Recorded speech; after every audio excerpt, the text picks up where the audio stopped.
Muito bem, e nessa noite aqui no nosso Tribuna Independente, nós temos um convidado especial, filósofo, professor e escritor. Meu convidado de hoje é um dos maiores pensadores brasileiros da atualidade. As suas palestras são assistidas por milhares de pessoas, ao vivo, pela televisão, no rádio e através da internet. Com mais de 2 milhões de seguidores, é reconhecido pela mídia como um dos intelectuais mais populares do Brasil. Autor de quase 40 livros, completou em 2018 30 anos da sua primeira publicação. Para comemorar essa extraordinária trajetória, está lançando pela editora Planeta a trilogia O Melhor do Cortella, trilhas do pensar, ideias, frases e inspirações. Com muita honra e um enorme prazer que eu recebo na nossa casa, hoje, aqui no Tribuna Independente, Mário Sérgio Cortella. Boa noite. Fico feliz. Você sabe que esses elogios e afagos, eles fazem um bem imenso. Ó, vê se eu sou seu fã. Eu vou mostrar aqui alguns dos livros que eu tenho aqui, ó, né? Os 3 aqui primeiro são meus. Olha aqui, deixa eu mostrar. Olha que coisa, esse aqui hein? Você tá bem jovem, né, Muito, a Cortella? barba estava escura, o cabelo continuava pleno, mas olha só. Você lembra o ano, não? Lembro. Essa foto eu lembro. Essa foto ela é de 2008, né? Poxa. A foto. Mas o livro não. O livro é de 2000, né? Ele é de 2014. 14. É. Tá, esse daqui aqui você lançou aqui no Tribuna, né? Lancei no Tribuna, uma conversa muito boa, um livro da Editora Voz. Eu tenho uma trilogia pela Editora Voz, começa com a palavra não. Não é não de negação, é não de alerta. Tá. É não espere pelo epitáfio, o não nascemos prontos e o não se desespere. Não se desespere. Foi lançado também aqui no Tribuna. Esse aqui também, olha aqui, ó. Esse aqui também. Esse que ano que é? Esse daí é um livro de 2006. Esse livro, ele é um livro que mais, até hoje, eu tive exemplares. Ele já tirou mais de 800 mil exemplares, o que para mim é uma coisa inédita. Eu nunca imaginei. Poxa vida. Eu sou da área acadêmica, né, que um livro pudesse ter esse alcance. Ele está publicado em Portugal, está publicado em outros lugares. É um livro que eu gosto demais, demais. Né, e ele tem um título que, claro, remete, né, a uma frase clássica da Bíblia cristã, que é: qual é a tua obra? Inquietações propositivas sobre gestão, liderança e ética. Exatamente. Que é importante nos dias de hoje, né? E aqui nós temos esse que é Mário Sérgio Cortella, Viver em Paz para Morrer em Paz. E você sabe que tem uma perguntinha no pé da página, da capa. Nós vamos falar sobre isso, que mas pode falar. Olha só, se você não existisse, que falta faria? Olha aqui, ó. Esse livro é muito gostoso também. Aliás, a gente já pode começar com essa pergunta, né? Se eu não existisse, se você, Mário Sérgio Cortella, não existisse, que falta faria, hein? Olha, você sabe que um dos gostos que eu tenho é imaginar que eu vou fazer muita falta. Ah, é? Muita falta. Fazer falta, todas as vezes que você fica em alguém, todas as vezes que você se reparte teu afeto, tua capacidade, tua nobreza, né, aquilo que é a própria repartição da vida, você não vai, você fica nas pessoas. Por isso, essa é uma questão a ser meditada. Se eu não existisse, que falta eu faria? Eu tenho que fazer falta. Quando eu me for, as pessoas precisam dizer: o Cortella faz falta. Evidentemente que tem gente na nossa vida que não nos faz falta. É uma pena, mas há outros e outros que vão conosco. Né? Carlos Drummond de Andrade, ele dizia algo especial. Ele dizia: caminho inclinado para o lado esquerdo, porque carrega no coração todos os meus mortos. Olha que coisa funda. Caminho pendido, inclinado, né, para o lado esquerdo, porque carrega no coração, né, todos os meus mortos. Nesse sentido, o livro se chama Viver em Paz para Morrer em Paz, porque só é possível morrer em paz se você viver em paz.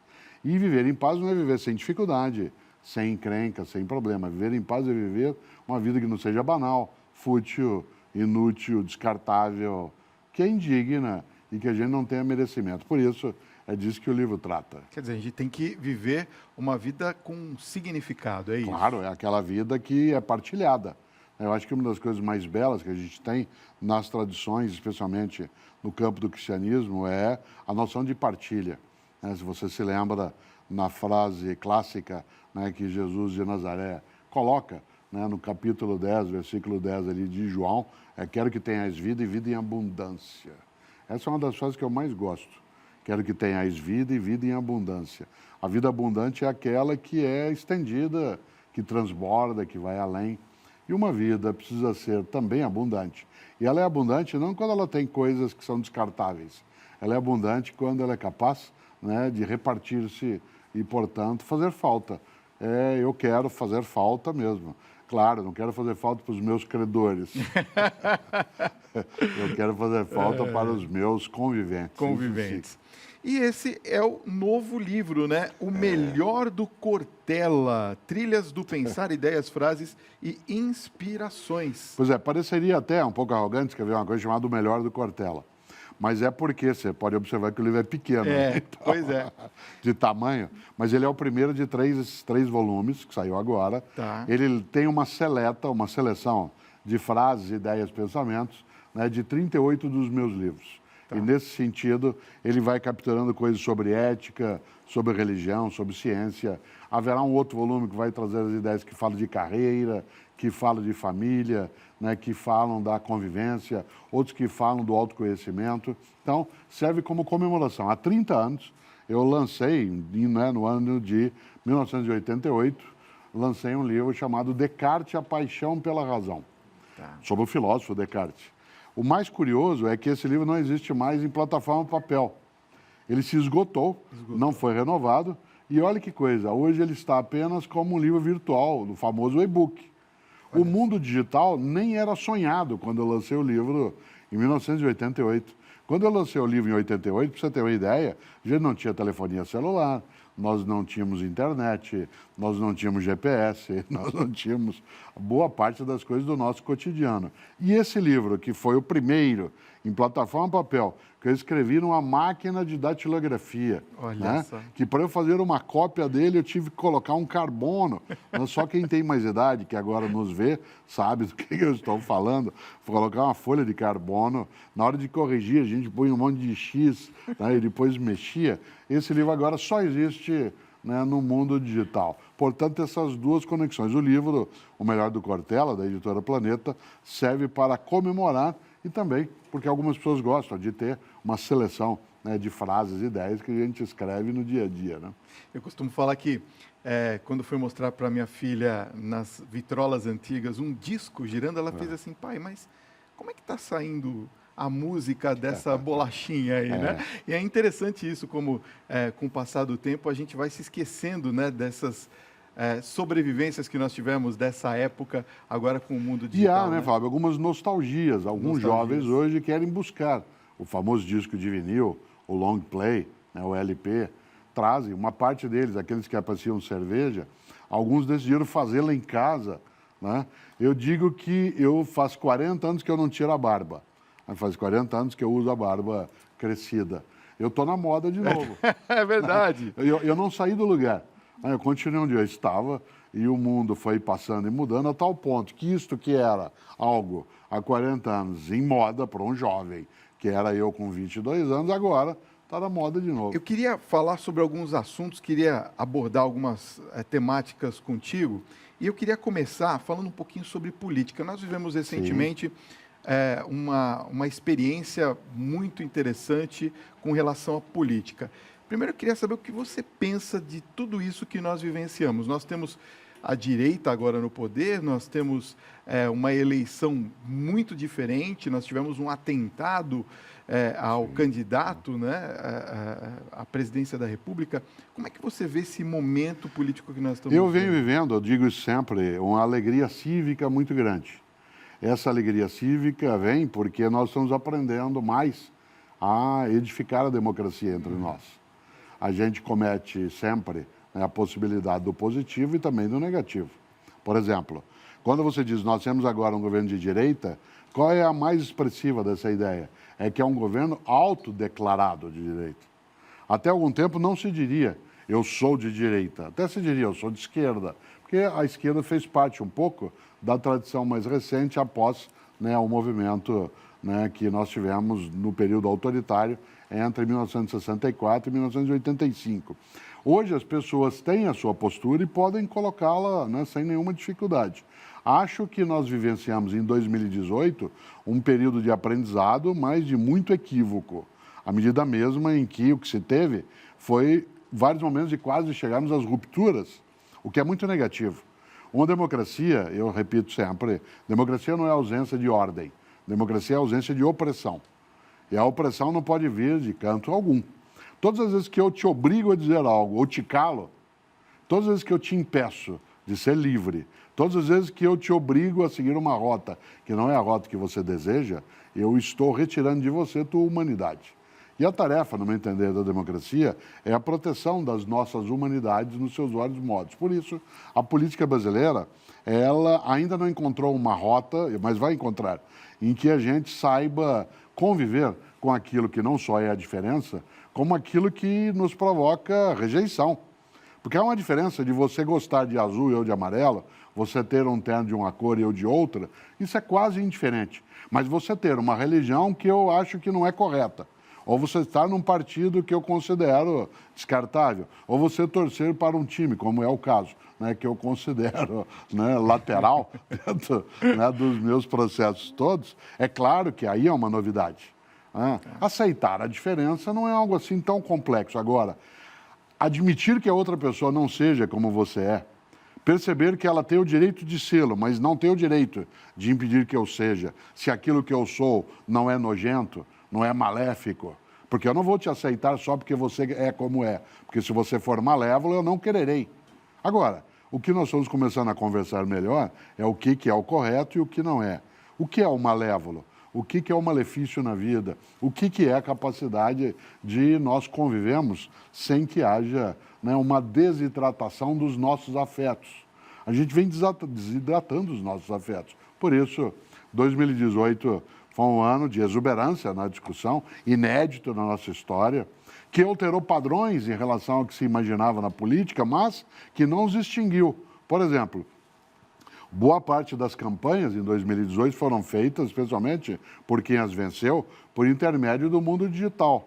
Mas o governo não está sendo feito desse modo, ao contrário. Né? Para comunicar-se com a população, é necessário o uso da mídia mais antiga, como é o caso da televisão, por intermédio de entrevistas. Por quê? Porque quando eu falo com meus seguidores, se eu, Cortella, for falar só com os meus seguidores, eu vou falar com 2 milhões de pessoas. Mas eu estou numa nação, né, em que eu tenho 200 e tantos milhões de pessoas. Por isso, quando se proclamou, por exemplo, no final de 2018, o falecimento, né, da mídia mais antiga, ela ressurge em 2019 porque ela é necessária para poder haver a comunicação, as ideias. Aliás, é uma coisa que você sabe, de nada adianta eu publicar, né, na minha rede social algo de postura, de impacto, porque se a mídia tradicional não divulgar o que eu disse ali, não aparece em larga escala.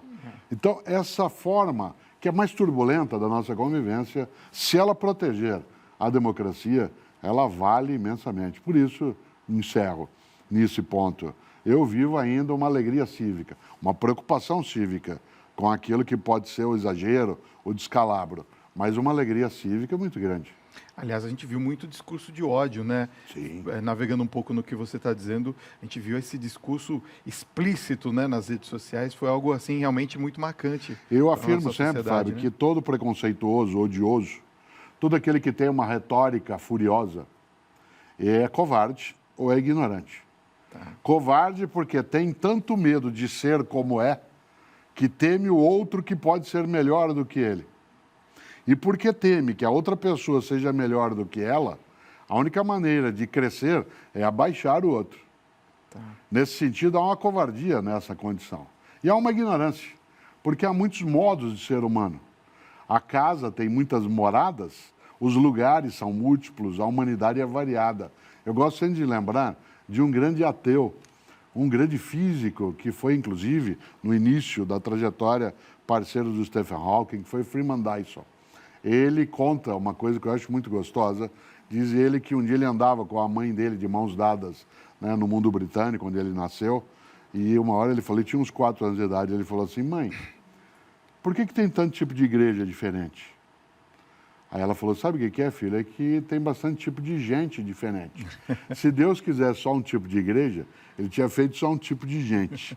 Ora, essa ideia do louvor da diversidade não é que vale tudo. É que as coisas têm que ser olhadas dentro daquilo que é o respeito aos outros modos de ser. E a fala do ódio, essa retórica, que aliás é utilizada às vezes no púlpito das igrejas também, né? Não só dos palanques, que é aquela retórica, como eu dizia, furiosa, em que você usa muitos adjetivos e diz assim, esse canalha, esse safado, esse pecador, e grita e bate. Não é uma conversa de convencimento, ela é uma conversa de atemorização. E nesse sentido, a pessoa tem ideias fracas, né? Você se lembra quando você como pai, ou eu como pai e avô que sou, ou quando nossos pais nos educaram, quando você tem que gritar é que você perdeu a razão.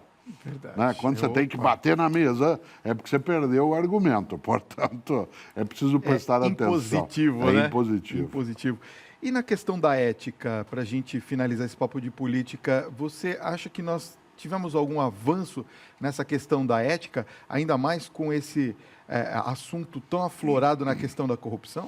Eu uso sempre uma expressão até a exaustão, já o disse várias vezes. O Brasil não tem hoje mais corrupção, o que a gente tem hoje é mais apuração e mais recusa. Nós não começamos, né? Nós não estamos no começo do processo da grande sujeira, nós estamos no começo da limpeza. Né? Hoje a gente tem tecnologias digitais de detecção, uma imprensa mais livre, é uma população que começa a perceber, né, que, usando uma frase que eu sempre aprecio, né, que um dia Mahatma Gandhi disse, olho por olho, uma hora acabamos todos cegos. E nesse sentido, não acho que a gente esteja já em passos largos para uma pureza ética mais exuberante. Mas não estamos no patamar que estávamos há 10 anos. Isto é, se num primeiro momento a discussão foi em relação a eles, falando do poder, ela baixou essa conversa. Baixou para a nossa casa, para a nossa rua, para a nossa comunidade. Isto é, será que eu falo, né, do olho do outro e não vejo a trave, né, que está no meu? Quase usando uma frase mais antiga, que você conhece a origem, sepulcros fétidos, caiados de branco por fora, isto é, gente que é hipócrita, né, que fala em ética, mas pratica outra coisa. Por isso, gosto demais de imaginar, né, que a ética ela ganhou vitalidade. Nós estamos no começo de uma trajetória, mas a gente já está na estrada.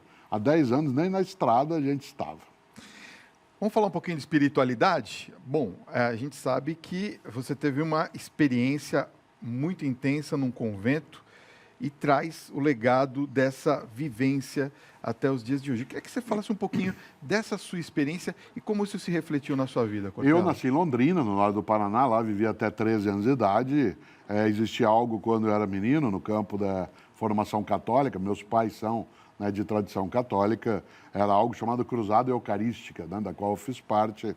Eu fui batizado e crismado por um estupendo bispo, né, de Londrina, que era Dom Geraldo Fernandes, e por isso tive uma formação nesse campo.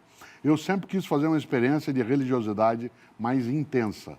Quando eu entrei na universidade, né, quando eu entrei em filosofia, eu decidi que eu ia entrar na Ordem Carmelitana Descalça, na qual eu entrei, e vivi no convento, na clausura, durante 3 anos, concomitantemente ao curso superior. Ao final de 3 anos, né, de meditação, de dedicação, né, inspirado por aquilo que, né, a Ordem Carmelitana, ou Carmelo, né, como se diz, trouxe à tona, eu achei que aquela não era a rota que eu quereria seguir, mas que eu queria ficar no campo, né, da comunicação, da expressão, e a partir dali eu segui a carreira docente, na qual esse ano eu completo, né, 44 anos dentro dela. Uau. Olha que coisa boa. Essa experiência conventual, ela me ensinou várias coisas. Ela me ensinou um pouco da vida comunitária, à medida que num convento você não tem, por exemplo, propriedade exclusiva e é partilhado aquilo que você tem, o trabalho conjunto, a oração e a meditação disciplinada, né? Por exemplo, diante de um convento, você tem momentos em que se vai à capela, né, de 4 em 4 horas. Então, 4 da manhã, 8 da manhã, 12, né, 16, 20, 24, 4 da manhã. Esse tipo de marcação, né, daquilo que é o uso do breviário, dessa ritualística, ajuda a formar bastante a noção de disciplina. Por outro lado, foi uma convivência intensa, né, com esse mundo. Eu poderia ter seguido, como desejava, a carreira clerical, mas eu achei, depois de 3 anos, que a minha trajetória, sem abandonar aquilo que é a religiosidade, não se daria, né, no campo do clero, e por isso eu deixei, né, o mundo da estrutura, né, da religião no dia a dia. E tem um mundo vinculado a isso, porque eu atuei né, na Pontifícia Universidade Católica de São Paulo durante 35 anos. Quando me aposentei, em 2012, eu era professor titular e durante desses 35 anos, em 30 deles, eu atuei no Departamento de Teologia e Ciências da Religião. Portanto, essa experiência foi comigo no mundo acadêmico e caminha por dentro também, né, daquilo que eu faço. Às vezes me perguntam assim, como é que você faz tanta coisa? Você escreve, faz palestra, está em atividade de rádio, de televisão? Eu falei, porque eu aprendi a ser disciplinado né, no convento. Há toda uma marcação, né, de tempo que ajuda imensamente. E fiquei com grandes amigos, né, dentro dessa trajetória e gosto demais, né, de imaginar que eu possa ter passado por algo que um menino de 18, 19, 20 anos, que era a idade que eu tinha, estava vivendo algo que era não a religião superficial. Eu queria algo que eu pudesse mergulhar. Para isso, nada melhor do que um convento carmelita. E a experiência, que é uma coisa impressionante, né? Inclusive, eu posso também partilhar disso, porque minha caminhada no diaconato permanente aqui na Diocese de São Paulo perpassa pela PUC também, através do curso de teologia, que é sensacional. E essa vida regrada que você fala, Cortella, é uma coisa realmente muito importante para todos nós, com uma base muito sólida. Agora eu te pergunto, como é que fica isso refletido na sociedade que não tem essa experiência? Hoje a gente vê as pessoas mais na questão da religiosidade, da espiritualidade, ou é tudo misturado? Como é que você vê essa situação? Às vezes me perguntam se eu tenho religião. A mim. Eu digo, eu tenho parte na tradição católica, tive uma frequência no mundo e, portanto, no culto, né, dentro daquilo que é a estrutura da Igreja Católica durante décadas. Certo. Mas eu não diria hoje que eu tenho uma religião específica. Eu diria que eu tenho uma marca de religiosidade. Tá. Você sabe muito bem, porque você estudou e estuda isso, não há uma exclusividade de aporte, né, nessa questão. Religião é quando você dá formalização à tua religiosidade. Tá. O que é religiosidade? Religiosidade é um sentimento e uma prática forte de que a vida não é inútil, de que a existência não é banal e de que ela não se reduz à mera materialidade das coisas. Por exemplo, religiosidade é a reverência à vida como dádiva. Eu não pedi para estar, não quero partir, mas enquanto cá estou, tenho que ser grato por ter dentro de mim a centelha, a fagulha da vida, né? O fato de eu poder conviver, existir, ser.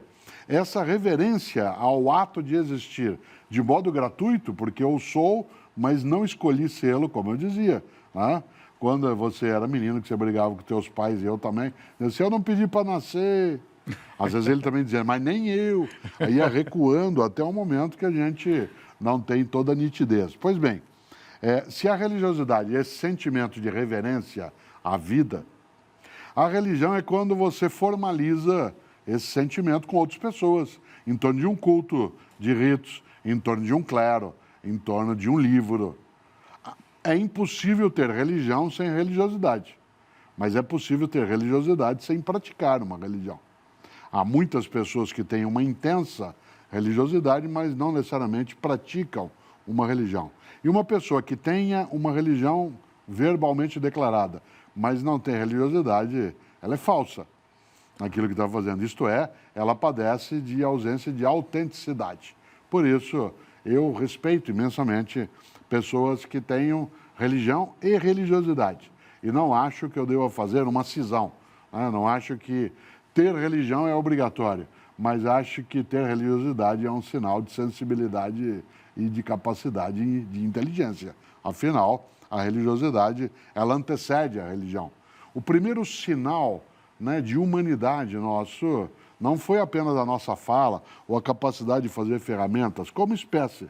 O primeiro sinal foi o modo de reverência, de temor e de agradecimento à vida. Queimar o alimento para subir a fumaça, sepultar nossos mortos, não deixá-los para trás, fazer sinais nas cavernas em relação àquilo que está à nossa volta, né? Não há na trajetória humana qualquer sociedade que não tivesse, né, essa fonte também de compreensão da vida, que é a religião, como uma presença. Por isso, o mundo atual ele tem uma certa escassez de religiosidade, mas tem uma abundância um pouco exagerada de algumas religiões. Não todas, Não mas uma todas. parte. Nós estamos vivendo um momento de transição, vamos dizer assim, de turbulência em relação aos valores, né? A gente vê isso cada vez mais latente, principalmente nos embates, nos discursos que nós temos hoje na sociedade. Há uma necessidade urgente da vida ser muito mais que a realização de uma obra, na sua opinião, Cortella? Eu acho que uma das coisas que a gente tem que pensar é qual é o nosso lugar nessa grande forma de vida construída e que a gente o faz junto. Tá. A primeira coisa é qual é o meu lugar nisso, o que é que eu devo, o que é que eu não devo. Por que a minha vida vale? Isto é, quais são os meus valores? O que é que me dá valia? Dá valia a mim, Cortella, porque eu sou chamado por você de um grande pensador? Ou que eu quero ser um grande pensador não por ser grande, mas por quê? Por ser um pensador que reparte aquilo que reflete, será entendido como grande, não porque grande sou, mas porque me tornarei grande quando as pessoas entendem como de valia aquilo que eu falo. Então não quero eu me engrandecer, mas ser engrandecido por outros, eu raramente, né, a menos que eu queira ser cínico, raramente quando alguém fala o que você falou, esse é um dos grandes pensadores, assim, imagina, bondade sua, porque isso é fingido, né? Eu gosto de ouvir, mas o que eu mais gosto é que pessoas possam dizer que é isso, e não eu dizer de mim mesmo. Ora, por que eu estou dizendo isso? Porque a minha obra, ela se dá no campo da comunicação, da escrita, da docência. A obra de outra pessoa se dá no campo da religião, no clero, a outra se dá no diaconato, a outra se dá na docência, outra na medicina, a outra dentro de casa, outra no cuidado de saúde. O que eu sei, né, e isso para mim é muito forte, é que essa obra é aquilo que faz com que a minha vida tenha validade. Isso significa que se diria essa, e aí a tua avó falaria isso e a minha mãe também, diria assim, essa é uma bela pessoa. A palavra bela pessoa não está querendo referir-se ao lado externo da pessoa.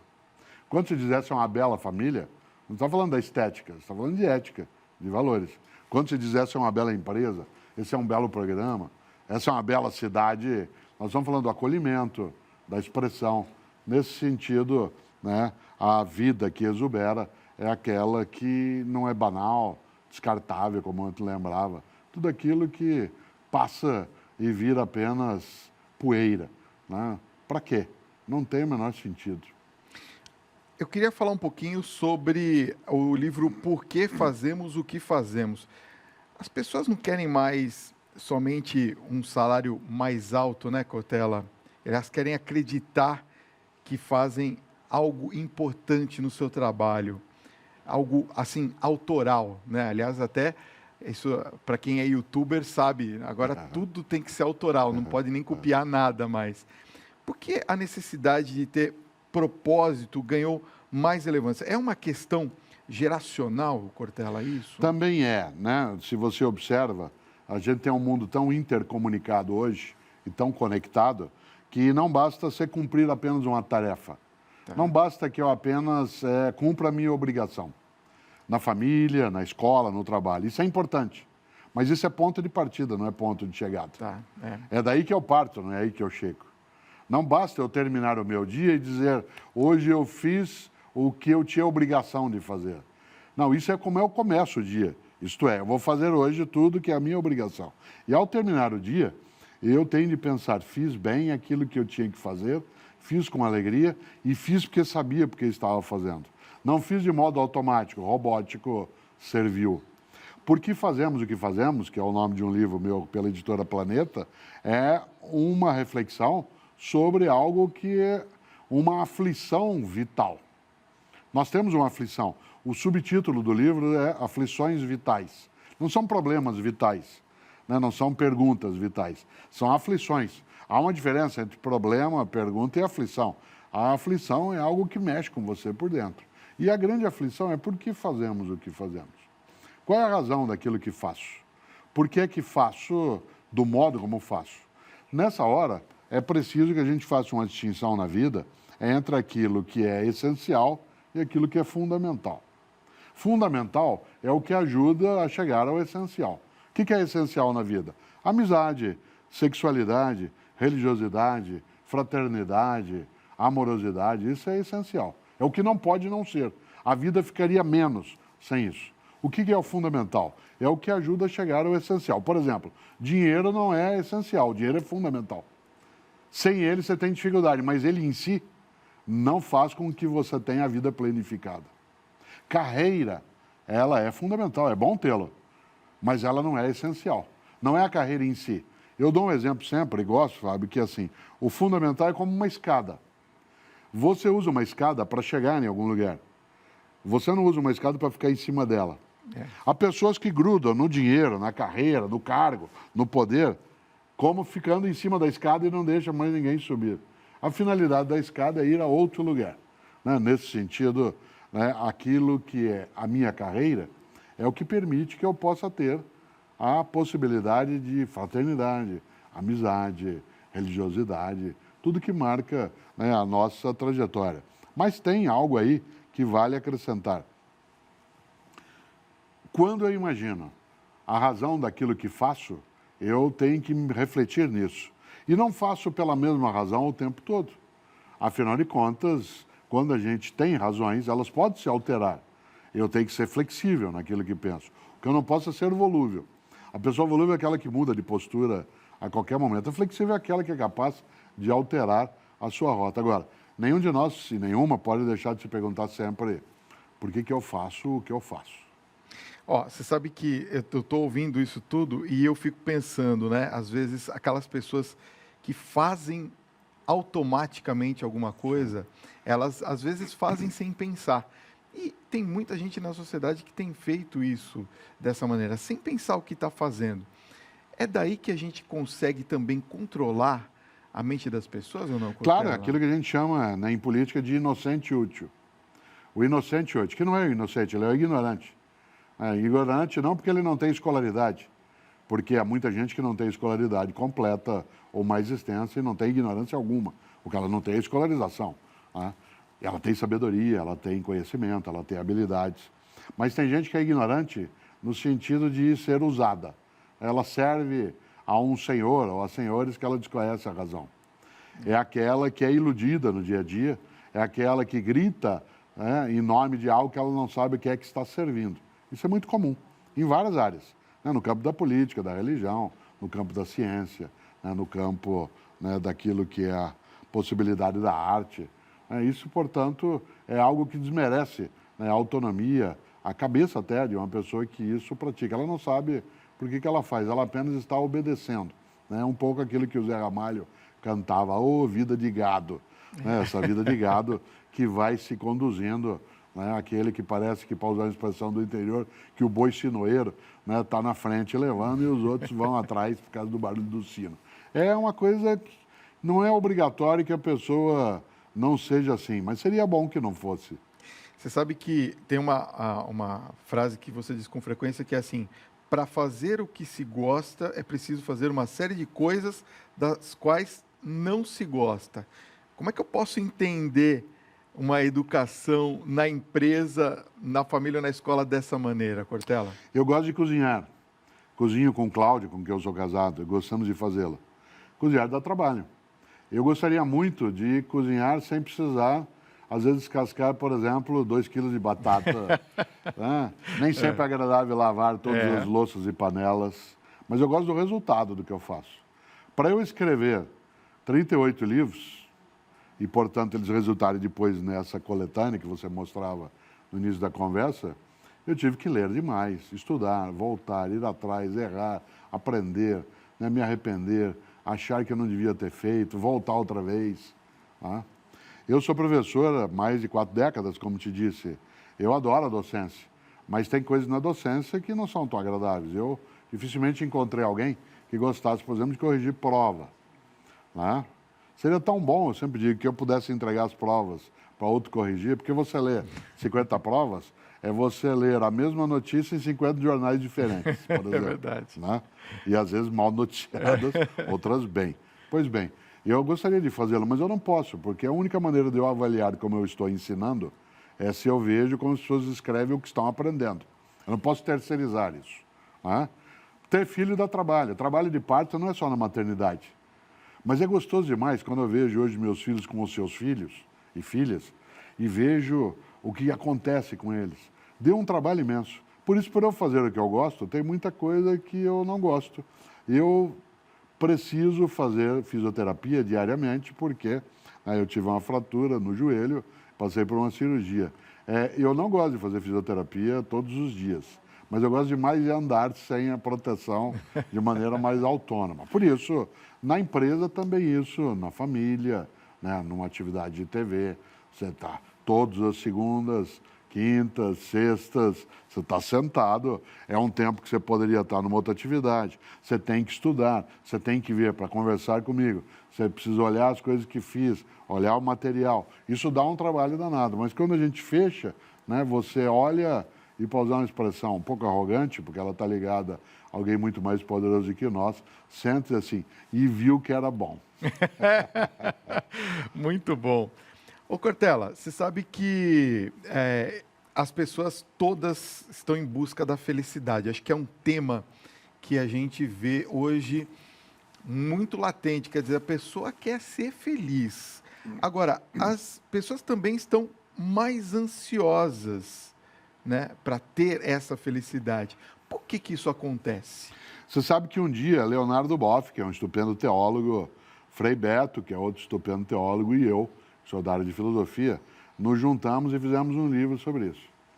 É um livro publicado pela editora Voz chamado Felicidade Foi-se Embora, que é, claro, uma brincadeira com o grande gaúcho, Lupicínio Rodrigues, que tem uma música, né, com esse título chamado Felicidade, que essa é a primeira frase. Só que ele afirma, felicidade foi-se embora, e a gente fez um livro colocando um ponto de interrogação. Por que eu estou dizendo isso? Porque nesse livro eu levanto algo. Felicidade não é um lugar onde você chega. Felicidade é um horizonte. É um horizonte que você busca, mas você não chega até ele. Essa ansiedade de ser feliz significa que a pessoa está usando muito uma expressão perigosa, que é um dia eu vou ser feliz. Quem diz muito isso não será, porque a felicidade não está num ponto futuro. A felicidade está na nossa convivência cotidiana, nos nossos atos, que são comezinhos, que pode ser um abraço, uma realização, uma conversa, uma risada, uma música. Nós não somos felizes o tempo todo, mas não somos também infelizes o tempo todo. Eu sempre repito, uma pessoa que é feliz o tempo todo, ela não é feliz, ela é tonta. Né? Porque só um tonto não está enxergando que dá a volta. A vida tem encrenca, tem dificuldade, tem doença, tem turbulência, tem maldade. Mas isso não é o tempo todo. A pessoa que diz um dia eu vou ser feliz é aquela que coloca no lugar onde não está aquilo que está diante dela. Eu não sou feliz o tempo todo, eu sempre gosto de lembrar. A felicidade não está comigo o tempo todo, mas às vezes ela vem. E quando ela vem, eu agarro, afago, cuido dela, depois ela vai, mas ela volta. A ideia de que eu possa imediatamente e de continuamente ser feliz, ela é uma impossibilidade. Né? Eu sempre gosto, e você também, nós somos pais, né? Quem nos assiste que é pai ou mãe, avó ou avó, seja porque deu à luz ou cria alguém, sabe disso. Né? O trabalho imenso, como a gente falava há pouco, que dá, né, a ideia de formação de uma família. É feliz quando você vê aquilo dando resultado. É bom demais, mas você sofre, porque você fica preocupado, você tem dificuldade quando um filho está doente, ou quando não chega, ou quando demora, ou quando fala uma coisa que você... Depois volta outra vez, quer dizer, é um movimento. Não é fazer o jogo do contente e fingir que está tudo certo. É que não está tudo errado o tempo todo. E quando está certo, cuide, abrace, afague. Né? Se você olha, a alegria que se pode ter nos momentos em que a alegria pode vir. Há outros momentos que ela não vem. Nesse sentido, e aí concluo, essa ansiedade, esse desespero, né, pela felicidade, como se ela fosse um estado contínuo, faz um mal imenso, que como não acontece, o que gera é frustração. Aliás, tem muita gente que vê só o lado ruim da coisa, né, da vida, só os problemas, e esquece que a felicidade também contém isso, né, como você está falando. Claro. Agostinho, um estupendo teólogo, né, do século V, ele dizia algo magnífico. Ele dizia que dentro de uma prisão, há o prisioneiro que passa o tempo todo olhando o piso da cela e há aquele que fica olhando para além da grade. É verdade. Né? É. Aquele que fica só olhando o piso da cela, ele não tem esperança. E aquele que fica olhando para além da grade, ele é alguém que enxerga que, num determinado momento, ele poderá sair. Não estou falando da prisão justa, muitas prisões que são injustas. Estou falando do aprisionamento mental. Há pessoas que ficam olhando só o assoalho da sua alma, outros não. Olham pela janelinha que dá para outros lugares. Né? Enxerga um horizonte, né? Horizonte. Vamos para um bate-rebate aqui. Eu vou falando e você vai Você manda. conversando comigo. Olha só, minha leitura preferida é... A minha é biografias, eu adoro biografias, gosto de ler história de pessoas e por isso, sempre que eu posso, eu estou mergulhado nessas histórias pela história fora. As autorizadas ou as não autorizadas? Todas elas, né? As não autorizadas, elas, enquanto não forem recolhidas, elas têm também seu encanto. Minha música preferida é... Eu Te Amo, Chico Buarque e Tom Jobim. Ah, se já perdemos a noção da hora, se juntos já jogamos tudo fora, me conta agora como hei de partir. Ah, se ao te conhecer, meu sangue errou de vez e se perdeu. Isso é de uma genialidade estupenda. Maravilhoso. Minha diversão preferida é... Cozinhar e nos intervalos jogar truco. Jogar truco com os filhos, com os sobrinhos, com as noras, os genros. Por isso que eu só faço comida de forno. Né? Por quê? Porque quando você está fazendo comida de fogão, você tem que ficar tomando conta do que está ali na panela. Já a cozinha de forno, você deixa lá e volta, né? Depois de mais ou menos uns 20 minutos. Dá tempo de uma mão de truco inteirinha. Falando sobre esporte, o professor Cortella é santista. Torço para o Santos, nascido em Londrina, como disse antes, a minha geração cresceu nos anos 1960, eu nasci em 1954, com o Santos exuberando pelo mundo afora. Londrina é uma cidade muito próxima ao estado de São Paulo. E por isso, né, os times de futebol que a gente tem naquela região, até hoje, embora haja times no estado do Paraná, eram os times de São Paulo. E eu tive uma vantagem adicional. Quando me mudei para a capital paulista em 1967, eu fui morar a 3 quarteirões do estádio do Pacaembu, numa época em que menino não pagava. E por isso eu ia ver jogos todas as terças, quartas, quintas, sábados e domingos, de todos os times. E, claro, o Santos estava... Eu vi o Pelé jogar, sem exagero, aqui na capital paulista, onde eu moro, e fora daqui, umas 200 vezes. E, claro, se eu já fui da área, né, de ciência da religião, tem que torcer para o Santos. Não pode ser para um santo específico. Não pode ser São Bento, São Paulo, né, Santo André, São Caetano, tem que ser Santos. Sabe, professor, que uma vez me perguntaram assim, você quer ser famoso? Eu falei, não, eu quero ser santo. Eu quero ver todo mundo passando ali na imagem de São Fábio. Ó. Interessante, Minha né? mãe Emília, 90 anos de idade, uma senhora extremamente religiosa, ela tem uma expressão, que é uma expressão dos idosos antigos, inteligente. Ela diz, gente beija a pedra por causa do santo. É verdade. Beija a pedra por causa do santo. Isto é, tem coisa que a gente tem que aguentar por conta do que é importante. Né? Professor, tem algum projeto de novo livro chegando por aí? Tem 3 livros em 2019 que estão sendo burilados, terminados. Um livro com a monja Koen, que é uma monja, né, da tradição Sota Zen dentro do budismo, e eu, um diálogo entre nós, tratando de vida virtuosa e vida viciosa. Olha só. Né? Que é um livro que deve sair pela editora Papiros nesse semestre, né, em 2019.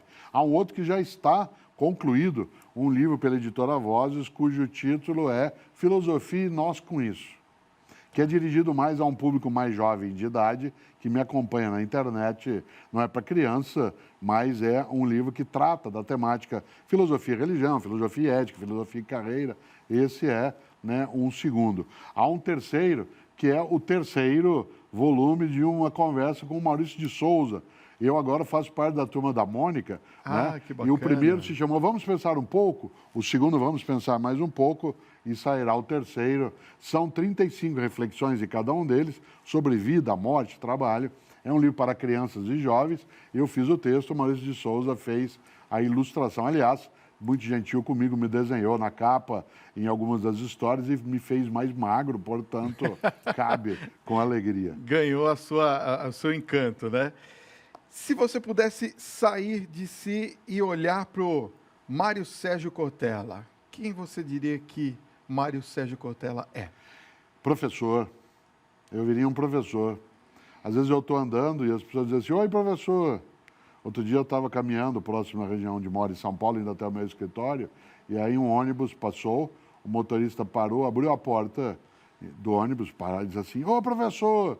Aí dentro do ônibus, as pessoas, mesmo nem todos escreveram, oi, professor. Essa ideia do oi, professor, ela é extremamente honrosa para mim, né? Ninguém, às vezes fala oi, doutor, né? Mas o doutor é menos relevante, até, não porque eu não o acolha, mas porque tem força para mim a palavra, oi, professor. Professor, então, é a definição do Mário É Sérgio o Cortella. meu encantamento daquilo que é o meu exercício, aquilo que eu professo, é a minha profissão. Aliás, quem são? São os japoneses que reverenciam o professor? Sempre. Né? Eu tive atividade no Japão em 1984. Você era criancinha, né? Eita! E os japoneses chamam o professor, né? Ele é o Shinsei. E é interessante porque eu estranhei nas primeiras semanas ali no Japão que todas as pessoas que paravam à minha frente, mesmo que tivessem mais idade que eu, tivesse um cargo elevado, ela baixava a cabeça em sinal de respeito. E eu, no primeiro momento, achei que era porque eu era estrangeiro e era, portanto, uma acolhida. Mas não, é porque eu sou um professor, né? E porque sou um professor, isso exige da pessoa que ela seja mais reverente. A gente tem isso no Brasil de um modo lateralizado, mas não perdemos. Embora haja um desrespeito muito grande, né, a quem tem a prática da docência, ainda assim há um afeto imenso. Né? Aquela ideia clássica do dia 15 de outubro, que é o dia formal, né, de professoras e professores, das crianças levarem uma maçã, levarem um pedaço de bolo, aquilo tem uma força, né, muito grande.